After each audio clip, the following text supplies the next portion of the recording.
Hello students, good morning. कैसे हैं आप सभी लोग। कुहू इंटरनेशनल स्कूल ऑनलाइन प्लेटफॉर्म पे आप सभी का स्वागत है बच्चों।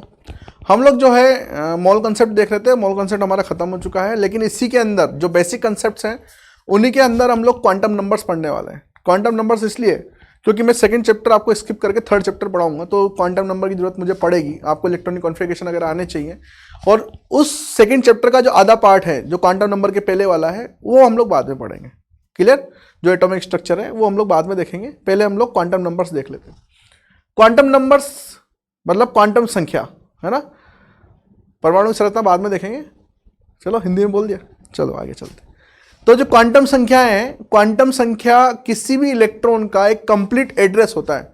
जैसे आपके पास में आपका आधार कार्ड होता होगा बच्चों, उस आधार कार्ड में आपकी एक पूरी की पूरी इंफॉर्मेशन होती है, आपकी डेट ऑफ बर्थ, आपका नाम, पापा का नाम, मम्मी का नाम, सारी चीजें। तो इलेक्ट्रॉन के बारे में, कोई इलेक्ट्रॉन अगर किसी परमाणु के अंदर आ रहा है तो उस परमाणु में इलेक्ट्रॉन कहां आ रहा है, कैसे आ रहा है, उसके पापा का नाम, मम्मी का नाम, सारी चीजें उसके अंदर होगी, और उसको हम लोग बोलेंगे क्वांटम संख्या। ठीक है। तो क्वांटम संख्या हमें हर एक चीज के बारे में बताती है। इलेक्ट्रॉन की ऊर्जा, स्थिति तथा उसके घूर्णन के बारे में पूरा का पूरा हमें वर्णन देती है क्वांटम संख्या। क्लियर। तो क्वांटम संख्या वह संख्या होती है जिसके द्वारा किसी भी परमाणु में इलेक्ट्रॉन की स्थिति और उसकी ऊर्जा का ज्ञान हो सके। ठीक है। तो आप हेडिंग लगा लीजिए क्वांटम संख्या। क्वांटम संख्या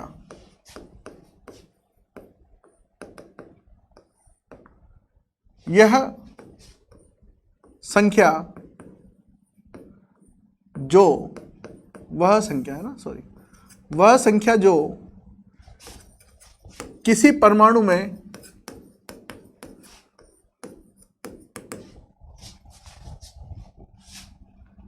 इलेक्ट्रॉन की ऊर्जा तथा स्थिति का पूर्ण विवरण दे सके, उन्हें हम लोग क्या कहेंगे बच्चों, क्वांटम संख्या कहेंगे। ठीक है। इलेक्ट्रॉन की स्थिति और उसकी ऊर्जा के बारे में हमें यहां पे ज्ञात होगा। और ये क्वांटम संख्या जो है 4 प्रकार की होती है। इसमें हमें किसी भी क्वांटम संख्या के द्वारा परमाणु में इलेक्ट्रॉन के, मतलब इलेक्ट्रॉन किस कक्षा में जा रहा है, किस उपकोष में, किस कक्षक में, ठीक है, वो घूर्णन किस तरीके से कर रहा है, वामावर्त कर रहा है या दक्षिणावर्त कर रहा है, ये सारी चीजें हमें वहां पर पता लगती है बच्चों। क्लियर। तो हम लोग वही चीजें यहां पे देखने वाले हैं। तो हमारे पास में जो क्वांटम संख्याएं होती हैं वो 4 तरह की होती है। सबसे पहली है मुख्य क्वांटम संख्या, जो हम लोग पढ़ने वाले हैं। तो आप यहां पे हेडिंग लगा लीजिए, क्वांटम संख्या 4 प्रकार की होती है। क्वांटम संख्या के प्रकार, क्वांटम संख्या के प्रकार। तो क्वांटम संख्या आपको क्या बताती है, क्वांटम संख्या आपको बताती है कि जो परमाणु में इलेक्ट्रॉन आ रहा है वो किस कोष में जा रहा है, किस उपकोष में जा रहा है, किस कक्षक में जा रहा है, और वो किस तरीके से घूम रहा है। वो वामावर्त घूम रहा है या फिर वो दक्षिणावर्त घूम रहा है, वो क्लॉकवाइज घूम रहा है कि एंटी क्लॉकवाइज घूम रहा है, ये सारी चीजें आपको यहां पर पता लग जाएगी। क्लियर। तो क्वांटम संख्या के प्रकार, क्वांटम संख्या 4 प्रकार की होती है बच्चों। सबसे पहला है मुख्य क्वांटम संख्या। मुख्य क्वांटम संख्या, इसको प्रिंसिपल क्वांटम नंबर भी बोला जाता है इंग्लिश में, प्रिंसिपल क्वांटम नंबर।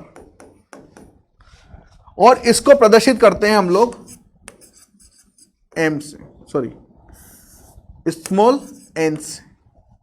दूसरा होता है द्विगंशीय क्वांटम संख्या। द्विगंशीय क्वांटम संख्या, इसको इंग्लिश में बोला जाता है एजीमिथल, ये AL HAL, एजीमिथल क्वांटम नंबर। इसको हम लोग रिप्रेजेंट करते हैं स्मॉल एल से। तीसरा प्रकार हमारे पास आता है मुख्य क्वांटम संख्या। मुख्य क्वांटम संख्या। इसको हम लोग रिप्रेजेंट करते हैं बच्चों मैग्नेटिक, सॉरी मुख्य तो हमारा हो गया ना, चुंबकीय, है ना, चुंबकीय क्वांटम संख्या, चुंबकीय क्वांटम संख्या, मैग्नेटिक क्वांटम नंबर।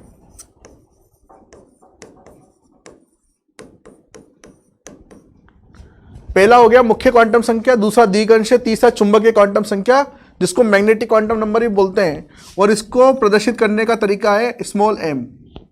क्लियर। चौथा आपके पास में आएगा चुंबकीय क्वांटम संख्या, चुंबकीय हो गया ना यार, चुंबकीय सॉरी, चक्रण क्वांटम संख्या,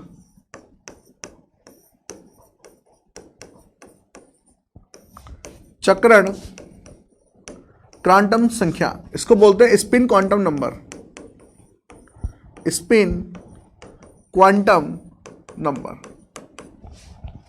क्लियर। चौथा आपके पास में है स्पिन क्वांटम नंबर, चक्रण क्वांटम संख्या।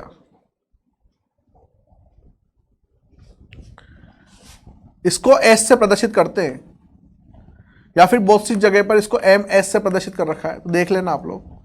स्पिन क्वांटम नंबर, तो चार तरह के क्वांटम नंबर है जो हमें एक एक करके पढ़ने हैं। सबसे पहला आपके पास में आएगा मुख्य क्वांटम संख्या। तो देखो मुख्य क्वांटम संख्या क्या होता है, हेडिंग लगा लीजिए, मुख्य क्वांटम संख्या, मुख्य क्वांटम संख्या। तो मुख्य क्वांटम संख्या जो है बच्चों, वो आपको बताता है कि इलेक्ट्रॉन किस कोश में आ रहा है, उसका ऊर्जा स्तर क्या है। ठीक है। मुख्य क्वांटम संख्या इलेक्ट्रॉन के नाभिक से बहुत दूरी बताती है, जो आपकी दूरी है वो बताती है, और इलेक्ट्रॉन के मुख्य ऊर्जा स्तर, मुख्य कोश को प्रदर्शित करती है ना। मुख्य क्वांटम संख्या इलेक्ट्रॉन की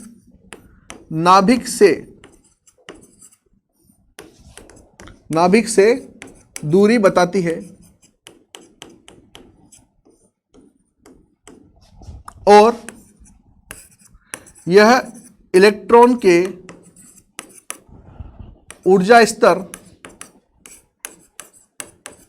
एवं कोश को बताती है, एवं कोश को बताती है कि इलेक्ट्रॉन कहां पर रखा हुआ है। क्लियर। इसमें n का मान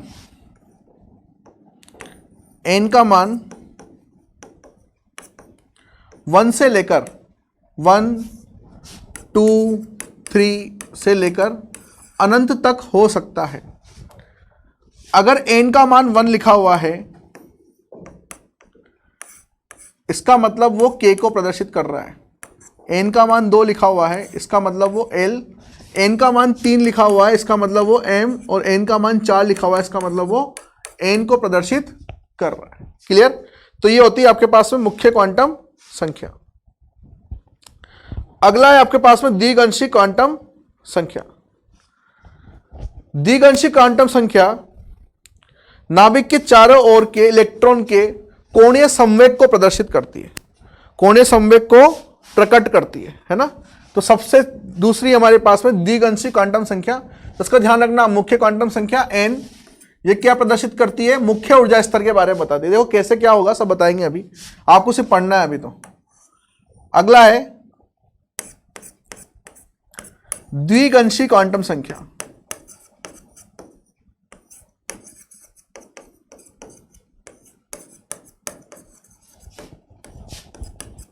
स्मॉल एल।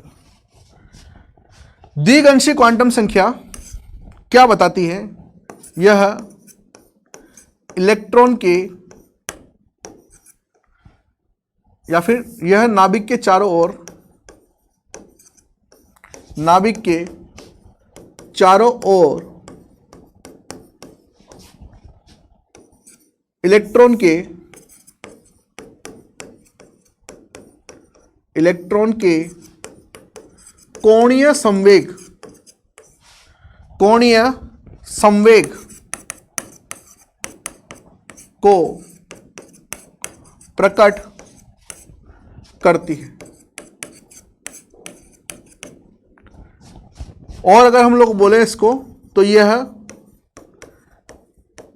इलेक्ट्रॉन के उपकोष को प्रदर्शित करती है, उपकोष को प्रदर्शित करती है,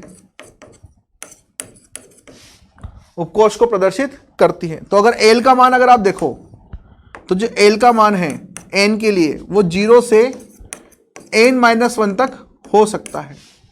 एल का मान जो है वो 0 से किसी के लिए एन का मान जो है एल के मान से n-1 तक हो सकता है।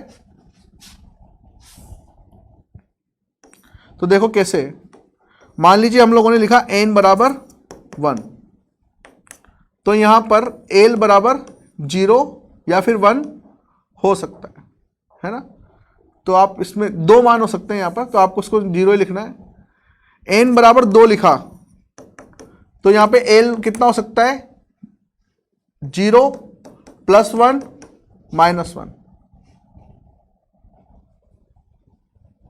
या फिर 0 और 1, सॉरी। n बराबर 3 तो l बराबर कितना होगा, 0 1 और 2। n बराबर 4 तो l बराबर हो जाएगा आपके पास में 0 1 2 और 3। ये l के मान होंगे आपके पास n के लिए। अगर l का मान 0 है इसको मतलब वो s को प्रदर्शित कर रहा है। l का मान 0 है तो वो s को प्रदर्शित करेगा, और l का मान p1 है तो वो p को प्रदर्शित करेगा। l का मान 0 है तो s, l का मान 1 है तो p, और l का मान 2 है तो d को प्रदर्शित करेगा, और ये s p d f इस तरीके से प्रदर्शित करेगा। क्लियर? चलो आगे चलते हैं। अगला है तीसरा, मुख्य क्वांटम संख्या, सॉरी चुंबकीय क्वांटम संख्या। चुंबकीय क्वांटम संख्या जिसको हम लोग m से प्रदर्शित करते हैं।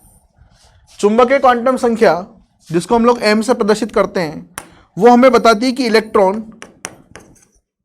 किस कक्षक से संबंध रखता है। इलेक्ट्रॉन किस कक्षक से संबंध रखता है उसके बारे में हमें कौन बताएगा, मुख्य क्वांटम संख्या बताएगी बच्चों।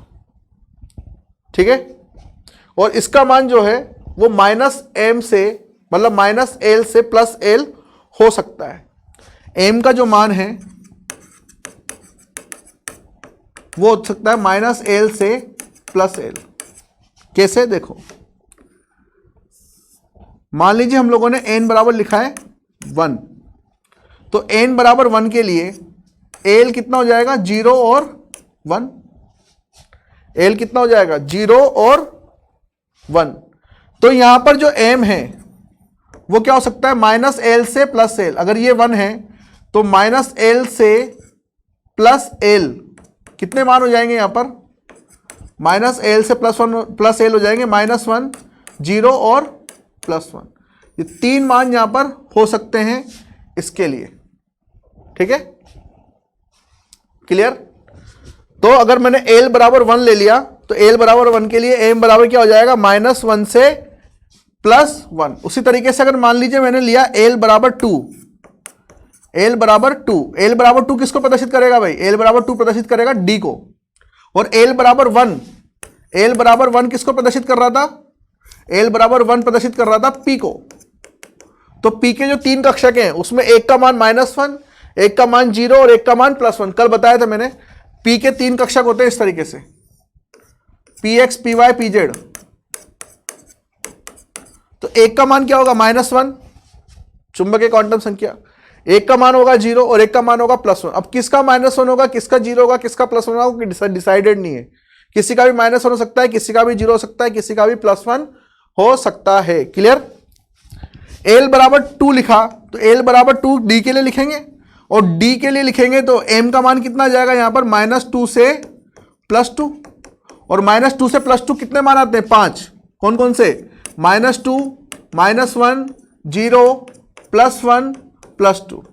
इस तरीके से यहां पर 5, यहां पर कितने हो जाएंगे, 5 कक्षक हो जाएंगे डी के, 2 3 4 5, जिनमें किसी का भी मान -2 हो सकता है, किसी का भी -1, किसी का भी 0, किसी का भी +1, किसी का भी +2 हो सकता है। और वो कक्षक कौन से हैं, DXY, DYZ, कल सभी के मैंने संरचनाएं बनाई थी, DZX, DX², Y², DZ²। किसका कौन सा मान होगा ये फिक्स नहीं है भाई, किसी का भी -2 हो सकता है, किसी का भी -1, किसी का भी +1, किसी का भी +2। ओके, ठीक है। तो L बराबर 2 के लिए ये सीन है। L बराबर 3 अगर हो, तो L बराबर 3 अगर मैंने लिखा यहां पर, तो L बराबर 3 मतलब M का मान कहां से कहां हो जाएगा, -3 से +3। और L बराबर 3 किसके लिए लिखते हैं हम लोग, F के लिए, F उपकोष के लिए, ठीक है। तो M बराबर क्या होगा, -3 से +3, मतलब -3, -2, -1, 0, +1, +2, +3, कितने मान हो गए, 7, ठीक है। और इसी तरीके से जो F है उसके कक्षक भी कितने होते हैं, 7, 1 2 3 4 5 6 7। क्लियर। इनके नाम आपके कोर्स में है नहीं तो आपको पढ़ने भी नहीं है, कोई एक्स्ट्रा नॉलेज के लिए आएगा तो उसको पढ़ा दूंगा मैं। और यहां पर जो है ये सारे मान यहां पर असाइन किए गए हैं इनको। क्लियर। किसी का भी कोई सा भी मान हो सकता है, ये ध्यान रखना। ये है चुंबकीय क्वांटम संख्या, सॉरी द्विअंशीय क्वांटम संख्या, और उसके बाद में चुंबकीय क्वांटम संख्या। क्लियर। चुंबकीय क्वांटम संख्या हो गया। अब हमारे पास में आखिरी लास्ट है चक्रण क्वांटम संख्या। चक्रण क्वांटम संख्या जिसको हम लोग एस से प्रदर्शित कर रहे हैं या एमएस से, इससे भी कर सकते हैं इसको।